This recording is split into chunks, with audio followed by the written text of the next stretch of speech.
সারা জীবন মনে প্রাণে বিশ্বাস করি যে আল্লাহ চাইলে সব কিছুই সম্ভব। আল্লাহ যদি চায় অসম্ভবকে সম্ভব করা কোনো ব্যাপারই না। শুধু এই বিষয়টা না, আমি আপনাদের সাথে এমন একটা জিনিস আজকে শেয়ার করতে যাইতেছি যেটা কিনা আমি নিজে তো অবাক হয়েছি, আমি আপনাদেরকেও দেখাইতে চাবো সেই চমৎকার জিনিসটা, এটা কিভাবে সম্ভব। একটা আপা আমাকে হচ্ছে 4-5টা হচ্ছে শুকনা সিম দিছিল, মানে বীজ করার জন্য। তারপরে আমি ওই সিমগুলাকে এই যে এখানে শুকাইতে দিছিলাম, যে শুকাইলে তারপরে ঘরে নিয়ে যাব। তারপরে বাতাস আসছে, বাতাস এসে সিমের বিচিগুলাকে আর খুঁজে পাই নাই, পড়ে গেছিল।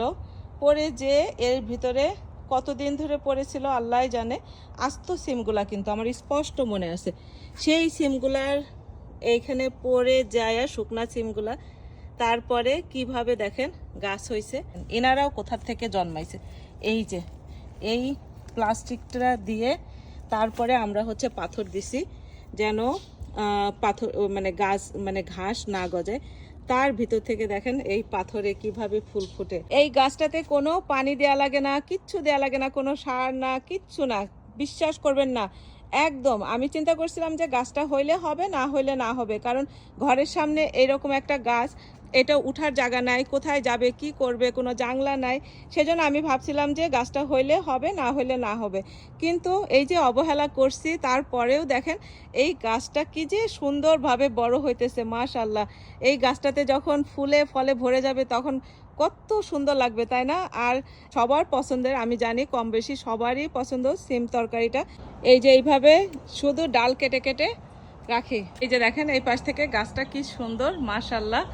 এবার চলেন এই পাশ থেকে, এই পাশ থেকে তো হাঁটার রাস্তা, এই পাশ দিয়ে হেঁটে হেঁটে আমরা যখন ঘরে ঢুকি তখন এই ডালগুলা মুখের ভিতরে এসে লাগে। তো এই পাশের ডালগুলো আমার বাধ্যতামূলকভাবে সব কেটে ফেলাইতে হয়। আর এই পাশে আমি এই যে ছোট্ট করে একটা জাংলা বানাই দিলাম, এই জাংলার ভিতরে এখন সিম গাছ উঠে যাবে। এটা হচ্ছে আমার সম্পূর্ণ নিজের আইডিয়া থেকে আমি এই জাংলাটা বানাইছি। এই যে এইভাবে তার কাটার মতো করে করে দিয়ে, আর এই যে এখন এই লতা পাতাগুলো উঠাই দিতেছি। কয়দিন পরে দেখেন এর চেহারা কি হয়। দেখেন এই পুঁইশাক গাছটা, আমি এই পুঁইশাক গাছটার ভিতর থেকে কতবার যে পুঁইশাক খাইছি, খাওয়ার পরে এই যে দেখেন মোটা মোটা ডালগুলার ভিতর থেকে, এই যে এই ডালগুলার ভিতর থেকে আবারও এই যে সুন্দর পুঁইশাক গাছ কিন্তু কখনোই মরে না। আপনারা হচ্ছে কখনোই পুঁইশাক গাছের গোড়া কাটবেন না। পুঁইশাক যত ইচ্ছা পুঁইশাক খাবেন, কিন্তু গোড়াটা রেখে দিবেন, তারপরে দেখেন কত সুন্দর পুঁইশাক হয়। আর এই ডাটা গাছগুলা দেখেন কি যে সুন্দর হয়েছে পাতাগুলা, মাশাআল্লাহ। এই মরিচগুলা দেখেন কতগুলা মরিচ হয়েছে, প্রত্যেকটা ডগায় ডগায়। কিন্তু এই মরিচগুলার টেস্ট কিরকম জানেন? কামরাঙা মরিচের মতো, নাগা মরিচের মতো টেস্ট, কিন্তু দেখতে এরকম লম্বা লম্বা। রূপা আপুর এই চমৎকার জিনিসটা দেখে আপনাদের কেমন লাগে সেইটাও অবশ্যই আপনারা কমেন্ট করে জানাবেন।